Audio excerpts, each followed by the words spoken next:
So we're entering live now. So I'm just giving people time to catch on. Just play it for them. You know. Okay.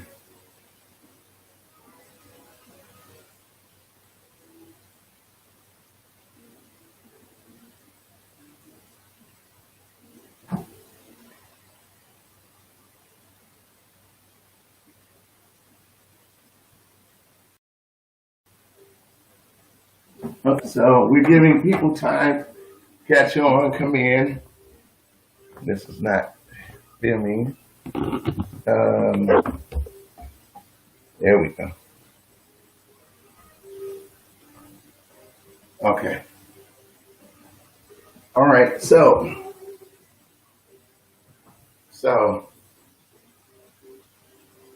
um, bear with us a minute. We're just getting things together. Yeah. Yeah. Yeah. Yeah. Just giving people time to come in. That's what I do all the time. Right.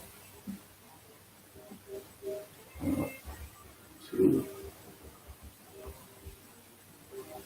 pass away. Do that. All right.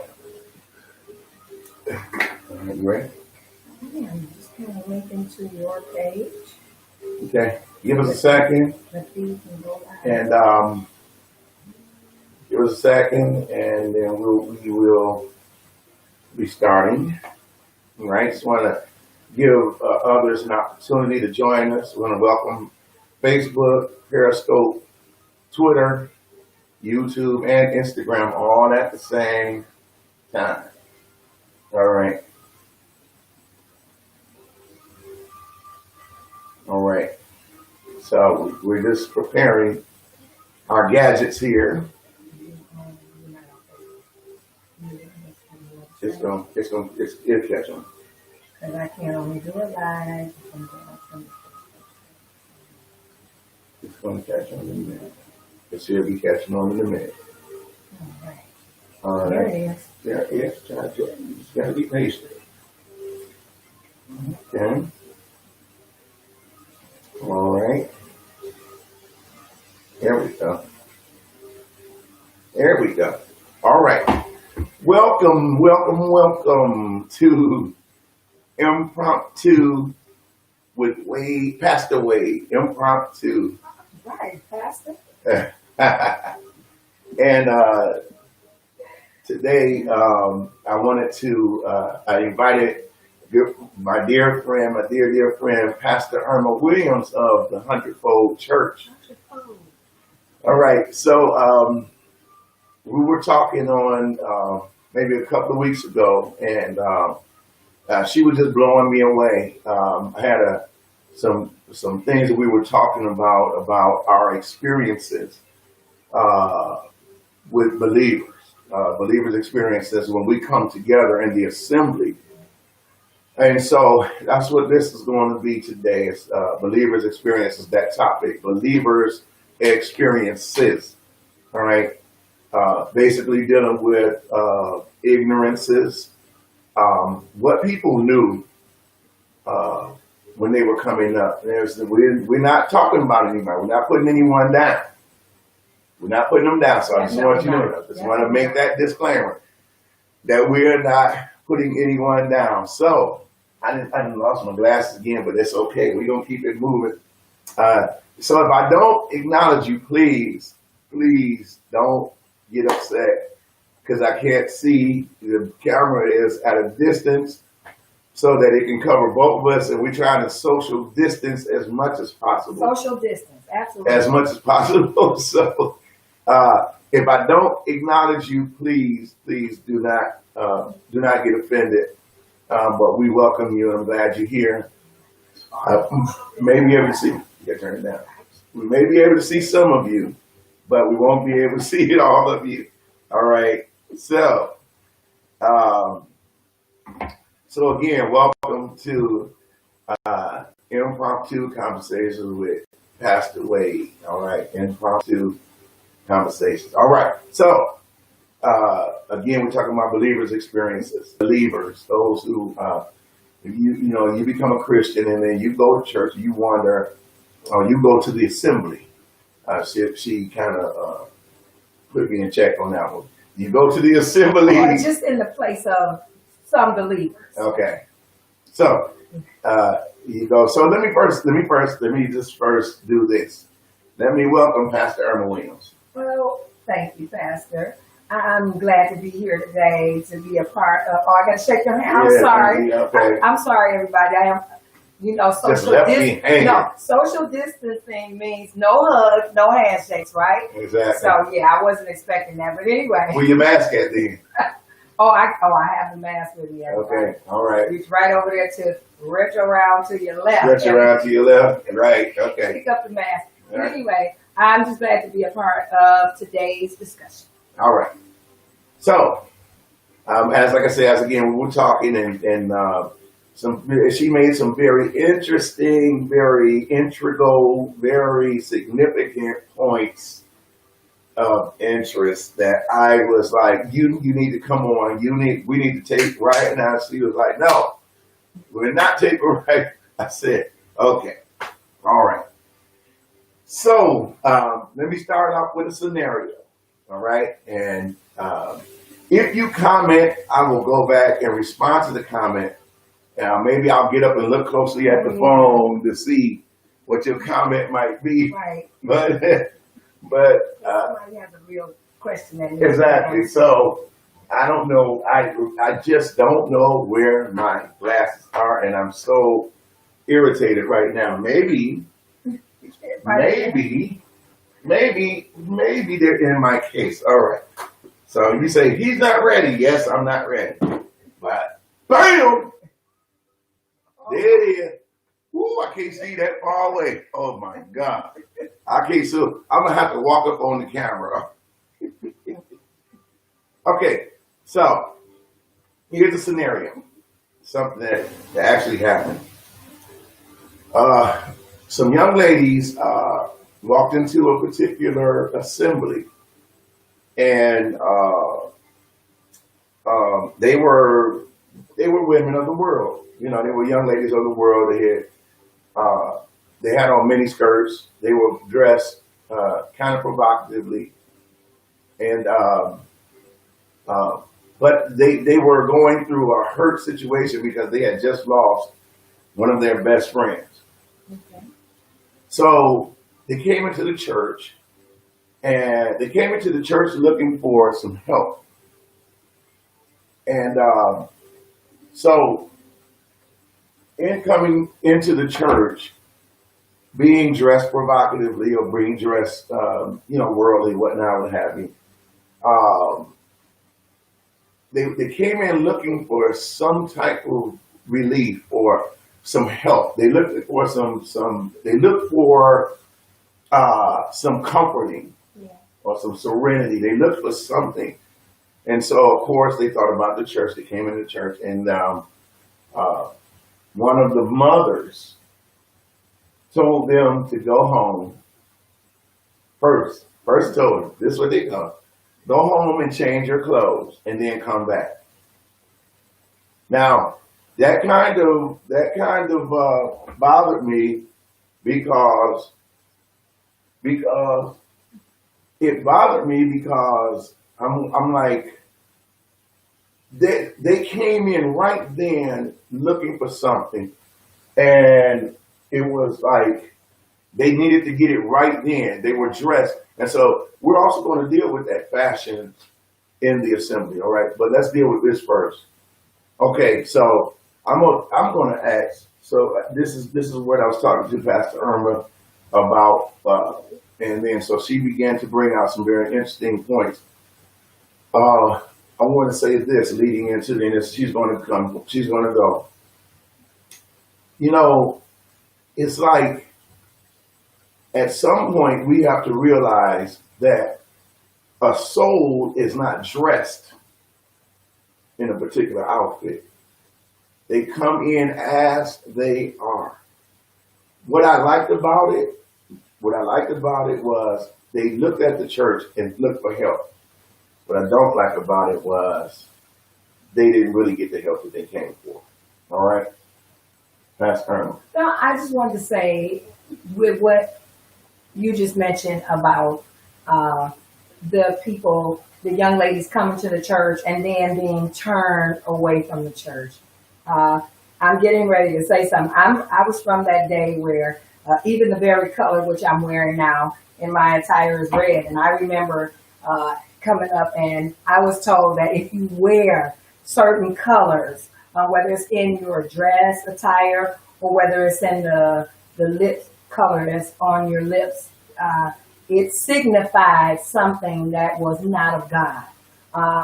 But when you know better, you do better.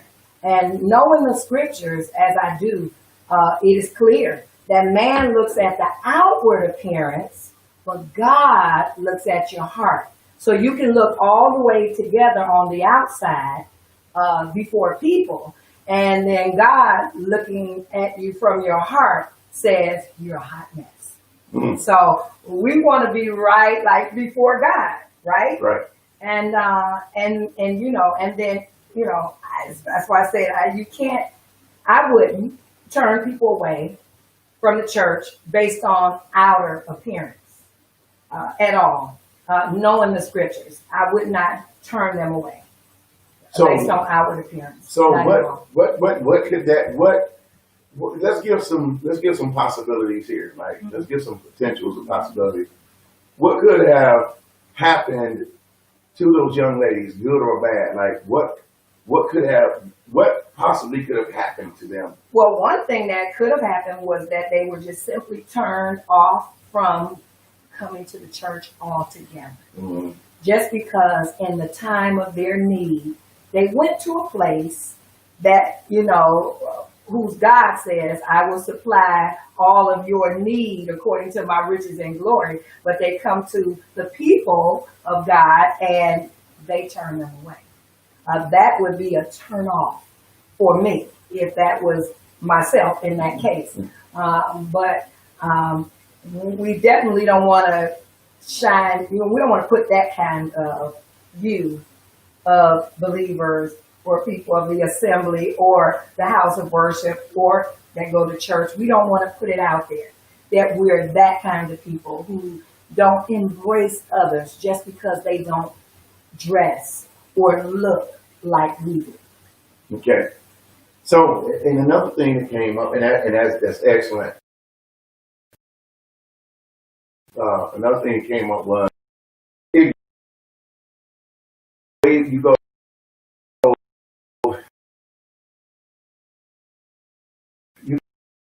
they came up and give you the scripture says marvel not. Mm-hmm. They say marvel. The scripture says marvel not. Spell. Marvel. Okay. All right. And they said, And then what? they said you can't play with marbles. Marble. All right. Essence. Right. All I'm just listen because you're talking about the educational level of the old saints now, or our forefathers, I should say. Well, doesn't that go along the line with what I just said? When you don't know better, Absolutely. then you're unable to do better. So this is no put down Exactly. of what they did. But that's why I'm building that point. Right. That's why I'm building that point. Okay. Okay. So when you go to, they say marble night, said you can't play marbles, couldn't play jacks, couldn't go to the movies. There was a lot of stuff that they told you that you couldn't do. Right. All right. Which wasn't necessarily simple stuff, but it was whatever they believed at the time. So now, given their educational level, as they perceived the Bible or as they comprehended the interpretation or the meaning of the word, what happens a lot of times is they made doctrines out of what they thought they knew from their educational level, which is understandable. However, because of their sincerity, they had power. They had power now. Oh, they had They had power now. You know, so them old mothers can pray the devil out of you. You know, them deacons sitting on the bench was singing to the power fail. You know, Right. so they exercised the power, and God knew it. God knew that He knew where they were, but He did not keep His power from them. Go ahead. But again, that just goes back to what I just said. God doesn't look at outward appearance. He looks at the heart. And their hearts were sincere towards him. Because I'll say this. You just said they had power. And they could pray devils away. You know, and they could pray and you'd be sick one minute and the next minute you'd be healed. And I'm saying that to say, with all that we know today, where's our power? That's good. Come on. Now that's a good Where's question. our power? Now that's where I was our right power? there already. You just go ahead. Come on. You know, are we too heady? Do we think we know it all and now we don't need God? You know, and so yeah, maybe they had a few things wrong, but they had power. You know, we got a whole lot right, but we have no power. But so now we've got to kind of, you know, rid ourselves of that and get to where we are to actually be, Right. and you know, as So- believers. So, but the Right. scripture says this. So to support what you're saying, the scripture says knowledge puffs up, but love edifies. Right. So I believe that they had that pure, genuine love that was expressed. Mother, my sixth grade, maybe they had a was she was talking about because she was and she turned because she had a sixth grade educational. They talked. They sixth grade because she was a church girl. Yeah. My mother was brought up in church. She loved church. My mother played the piano. She was a loving woman. I mean, that woman's love was so impactful. It was so impactful that my brothers and I were talking yesterday. And we were talking about how much we miss her. She disciplined us. You know, she didn't let us do everything we wanted to do. She, you know, she just, and there was things that we were so disappointed. We would get mad at her. She would get in our business, but her love was so impactful that if we had to do it all again, we would do it. So what you're saying is what her relationship that she had with God was so powerful that it wasn't just powerful for where she was in her place of worship, but she exuded that power even at home. That was with right. her family. Exactly. Because it was power in the love. It wasn't the Well, power. isn't God love? Absolutely. God is love. Absolutely. Right. So it wasn't so my point is it wasn't the educational level Right. that brought her to power. You have educated people right now. That's what I just said. Exactly. Are we too heady now? Are we too stuck on ourselves Absolutely. to think we know it all? And so since we know it all, you know, God is just kind of waiting until we rely more on him than on what it is that we think that we know. Right. That's what they did. They relied on him. I want to share something with you. You know how, like you say your mom was from the South, right? Mm-hmm. Okay. Families from the South, they would have 12, 13, 14 kids in a family, right? Mm-hmm. And they could raise all the children. We have 2 or 3 today and lose our mind. Mm-hmm. We feel that we don't have enough money. We don't have enough this. We don't have enough that.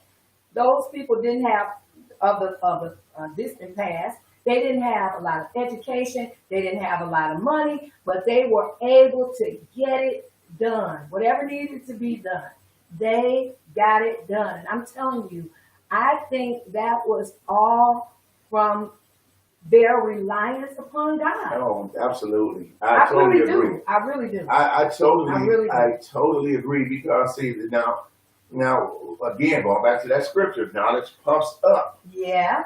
but love edifies. Right. So because of my mother's love being so impactful, she had such a presence in this house. She had a presence in our lives. Wherever we went, she carried such a presence with us. She used to always say charity begins at home. Mm-hmm. She taught us, she taught us the necessities of life beyond the educational level, Yeah. beyond the education, the necessities of life, which is a part of it that she was, which leads to the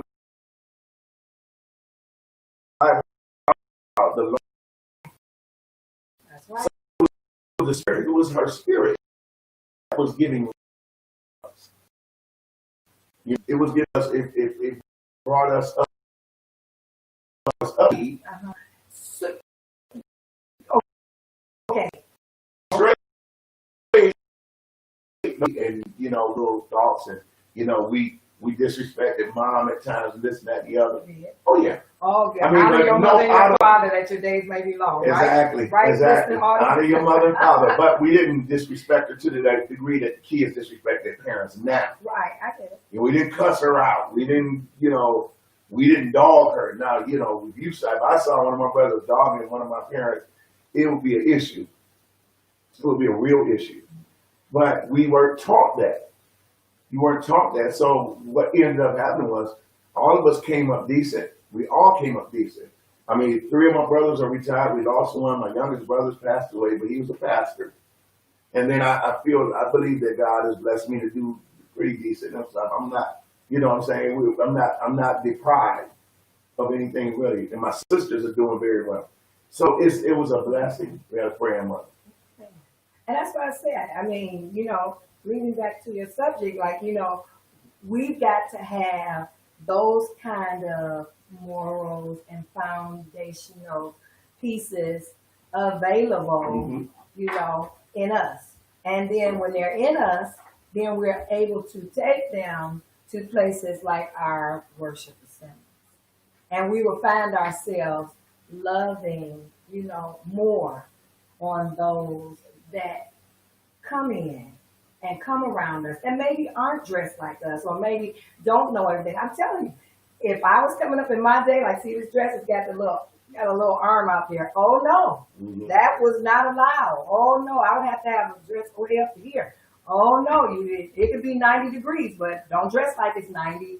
You gotta, But if we are really understanding what it is that the love of God is all about, and the relationship part of that love is all about, and how we're to take that and share it with fellow, men, women, boys, and girls.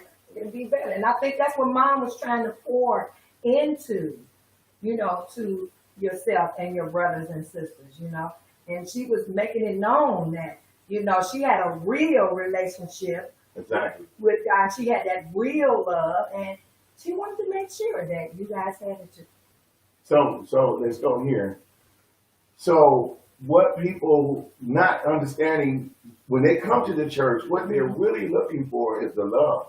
Absolutely. Now, love is not passive. Love is not letting you do what you want to do. Love is not giving you what you want because you come in and ask for some money for your groceries. Okay.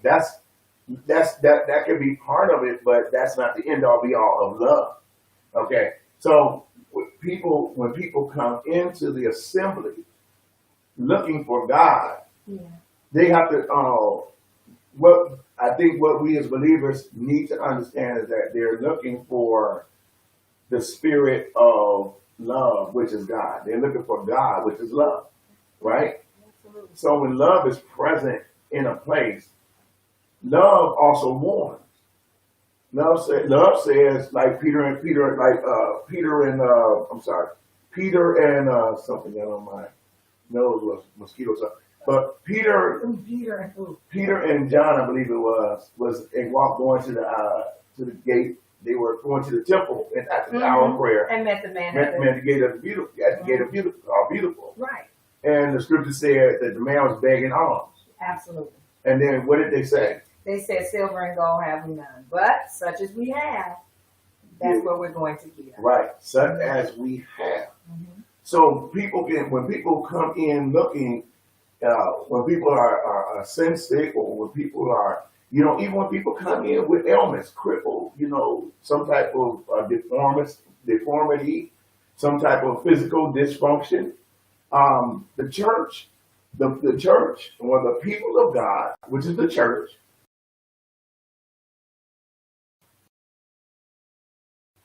the healing power, that power. Okay, here's the thing. A lot of times they come in, they see us and less of him. Absolutely.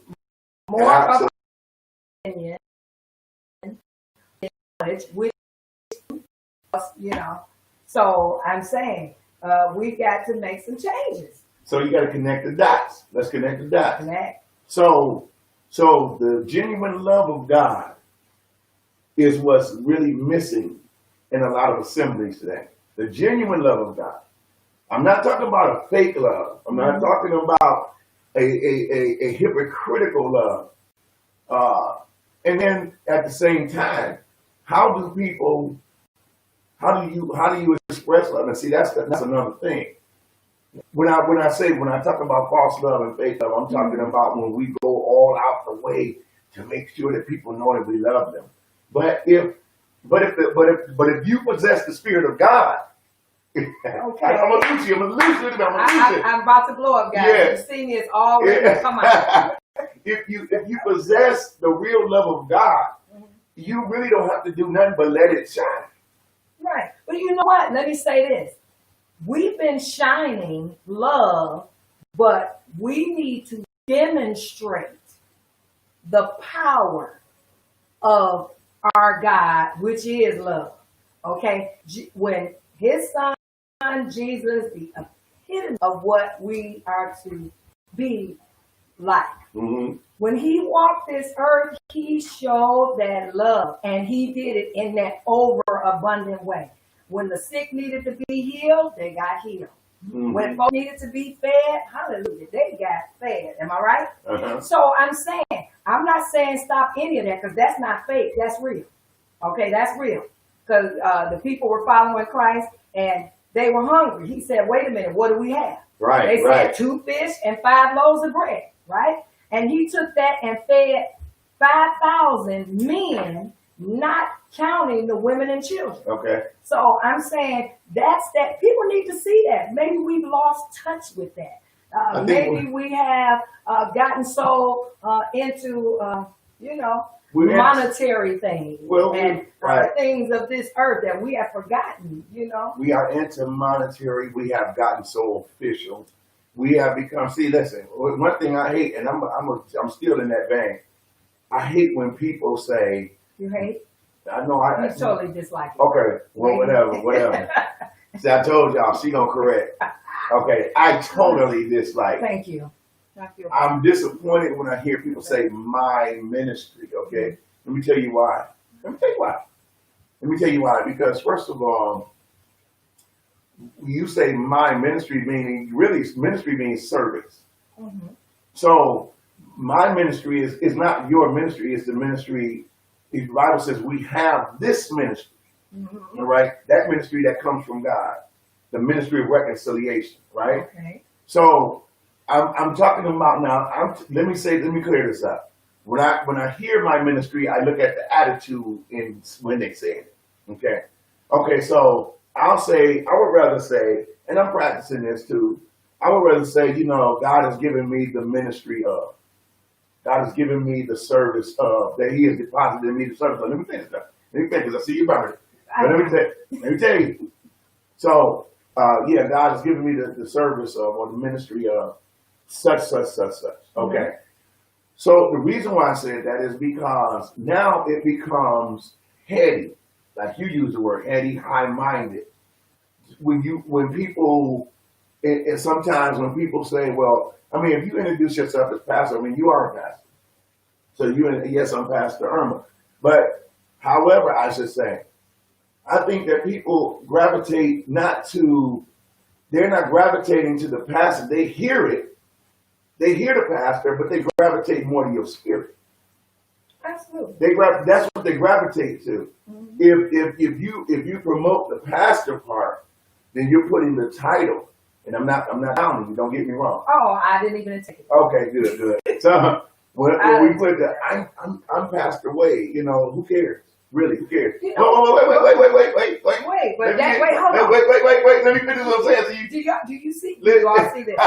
This guy is taking over. No, Look. it's his show, right? But let me say this. No. Let me say this, and then you can take it. Just hold your thought. Okay. First of all, okay. So now, if I have real love, I never have to say a word about who I am. All I have to do is just be who I am. Absolutely. All right. So it goes back to the one question: how do we feel when a person in need comes in? How do we feel? See, what I'm talking. I ain't talking about. Listen. I'm not talking about what we do. Okay. I'm talking about how do we really feel? Because sometimes when that person in need comes in, and I'm gonna let you take it, but just remember this question. All right.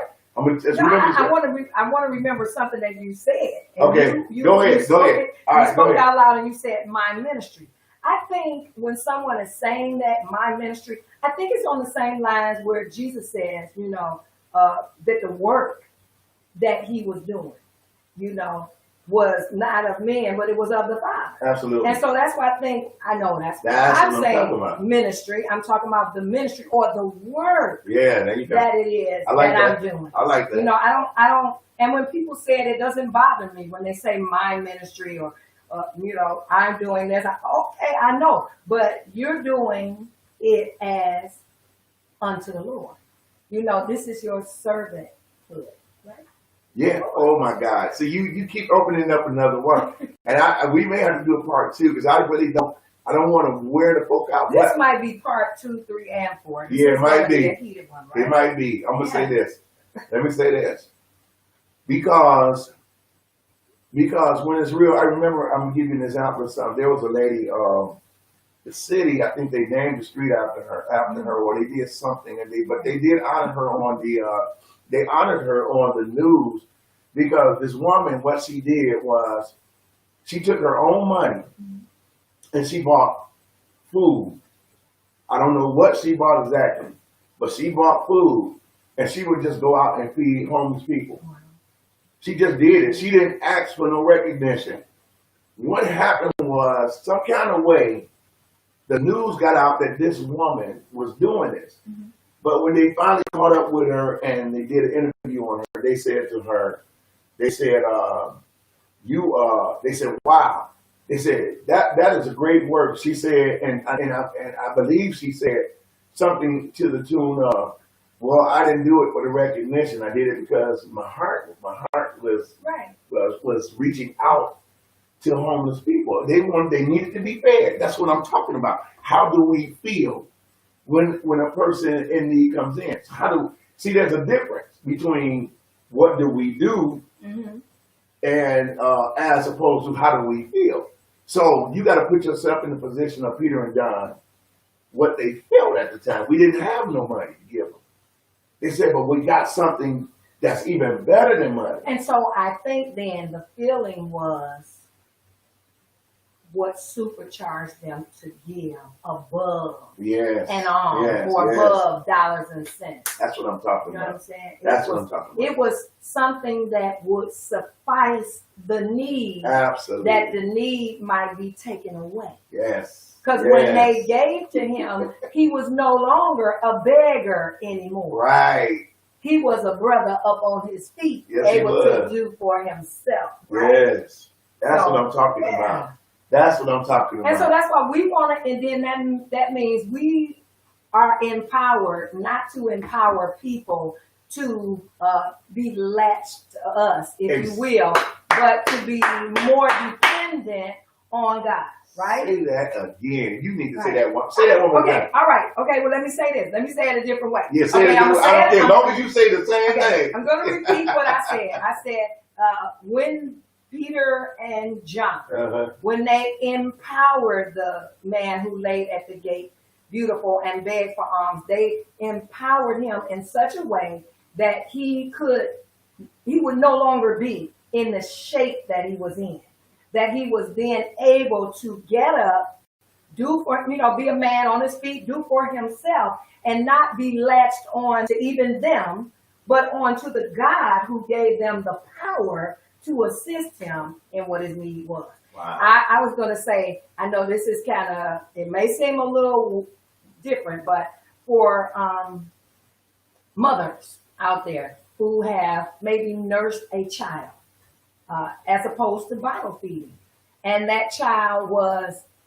what they call, the child was latched to mama, because that's where their supply of nourishment was coming from, right? Mhm. But after a while, when they get to a certain age, you have to wean them away from, Mhm. so that they won't have this latch attachment. And that's what I'm saying. We have made people attached to us. We made them think that we could supply all of their need according to our riches, but it's not on us. All of what could happen to make them better, to make them whole, to cause them to think the right way and act the right way, that was on God, and we were to point them to him, but a lot of times we pointed them to us, and we were the non-sufficient. See, this is One, exactly right? this is exactly why I invited her, because this is, first of all, she's a powerful woman of God. She has a powerful ministry. The preached word is just incredible coming out of her mouth, and that was so well put. I mean, it was so profound when you said we are not to disciple, in other words, people to us. And so when you said, I just was ready to run around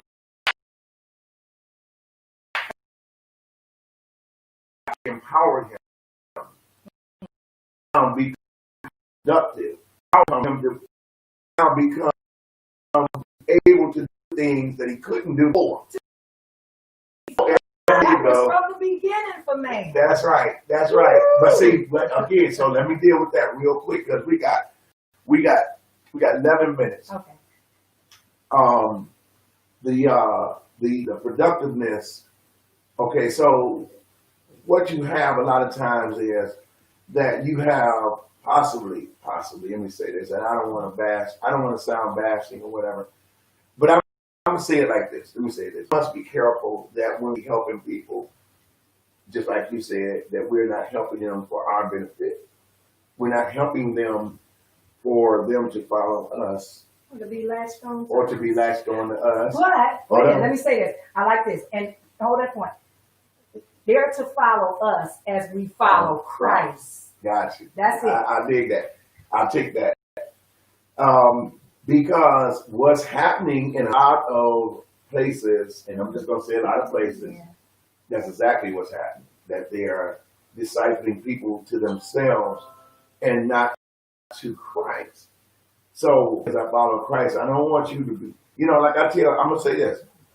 If you're having an issue in the midnight hour, call your pastor. When you have a direct line to God through the Holy Ghost, the Bible says you are now a royal priesthood, a chosen generation. We no longer have the Holy of Holies. We have the Holy of I Holies, mean, you don't have but the high priest. we don't have the veil, and We we don't got have that of the earth of the that we got to earth. go Right? We have a high to. priest He in is our heaven, high priest. and he is our high priest. Absolutely. And because we are priests now, we can go into the holies of holies for ourselves. So we say what the scripture said: "Come boldly to the throne of grace." You can come boldly to the throne of grace. So now, when you teach people, and that's what I'm saying, you can say it all day, but then the way you do things and the way that you present things is still coming across as if people need their pastor. And let me say this. Let me clear that up. Yes. You need your pastor for the purpose of what the pastor is there for. So the pastor is to feed the sheep. Okay. Pastor to feed the sheep. What does he think? Once you feed them, he's feeding them the spiritual food of God, the spiritual revelation, the spiritualness of God. So the word? Right, you feed them the word, right. But here, this is what I'm saying. But what should also come across is there's, going back to the empowerment piece. Okay. I'm empowering you to understand, number one, that you can go to God for yourself. True. You can lay hands on your children when you can't contact your pastor, when your child is sick. And sometimes unto death, you can lay hands on your child and your child can be healed because you have the power. Mm-hmm.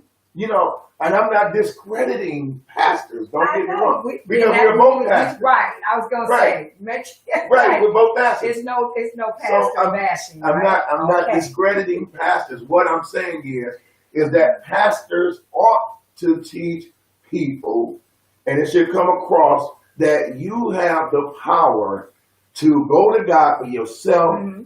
When your pastor's not around, you can get some sleep. In other words, Pastor Williams, Absolutely. you can get you some sleep knowing that your members or the people that's of your flock, of your fold, can go to God and they're still going to honor you.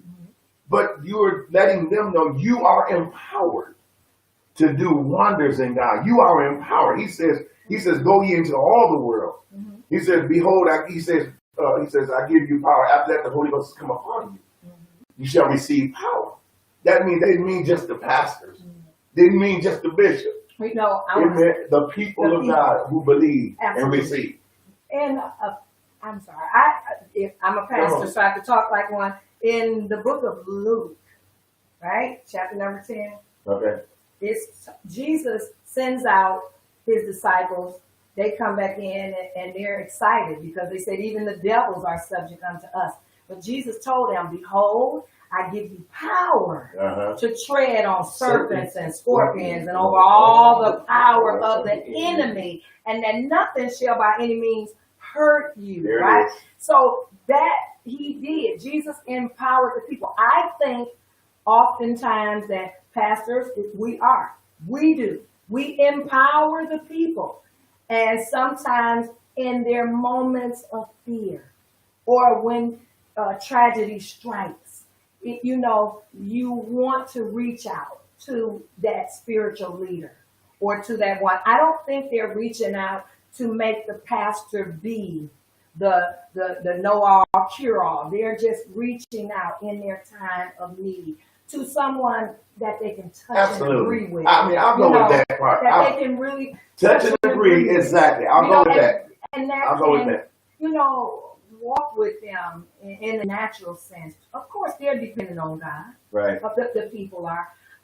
But sometimes, when things happen, You just want to know that somebody's there that you can touch and agree with. absolutely. And guess what? And if it's someone who is of God nature and a spiritual nature, why not?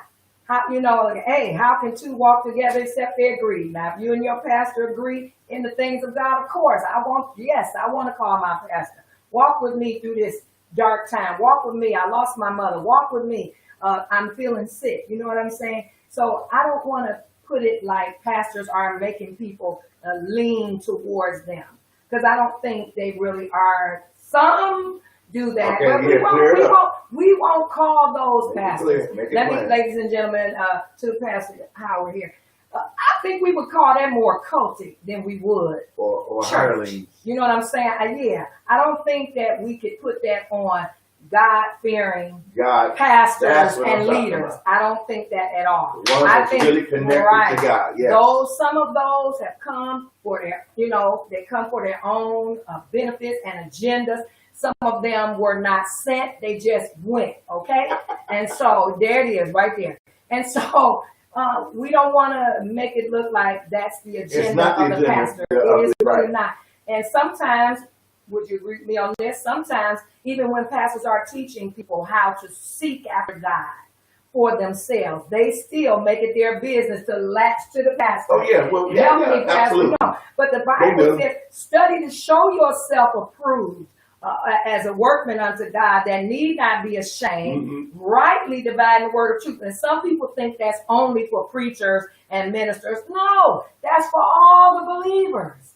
You're supposed to know that Bible, that word, just like your pastor. Mhm. And and when they're preaching, the time best to say amen is to what you know. Right. Not to what just sounds good, but what you know, right? Okay. Right. From That's your excellent. own understanding of Absolutely. things. Right? So we're winding down. We're winding down, and the We conversation. need a part 4, 5, and Yeah, 6. we do. We do. The conversation was excellent, and I think that well, I know that our purpose. Don't go to church because you do. You know, it's together. What you need to do is you can walk in freedom. See, I can walk into a church and I know God, and I'm walking. I begin to control and dictatorship. That I rise above that, and I try to an attitude when I begin to pray now, because my God is going through the and so Come from the yeah. we're not do this and do that. What we're saying is go in there, maintain a positive attitude, but just begin to pray. Because at that point, the people need to have God to intervene for them. Because the Bible says where the Spirit of the Lord is, there's liberty. All right? Yeah. So we want to continue. We want people to love God. We want them to see God as He is in the love that He's in. All right. So we're so out of time, and I thank Pastor Irma. Oh my God! Listen, we got to do it again. We're just going to have to do it again because there's so much more to be covered, and I really want to deal with it. I want to have a panel, and I'll probably get Dr. Rucker over here and some other theologians. Because I tell you what, Theologian in the red dress. Watch out. Hey, did you? I really would. Listen, I would put this woman of God not up against them, but with them. I would put her on that same panel because she is full of the word and she's full of wisdom from God. And it's evident why God has called her into the ministry of pastoring. All right. So God bless you. Again, thank you for joining us. Impromptu conversations with Wade, Pastor Wade, and we're going to be coming back again real soon. All right. I like to say this, so don't judge me. In the words of the late Don Cornelius, peace, love, and soul. All right. God bless you.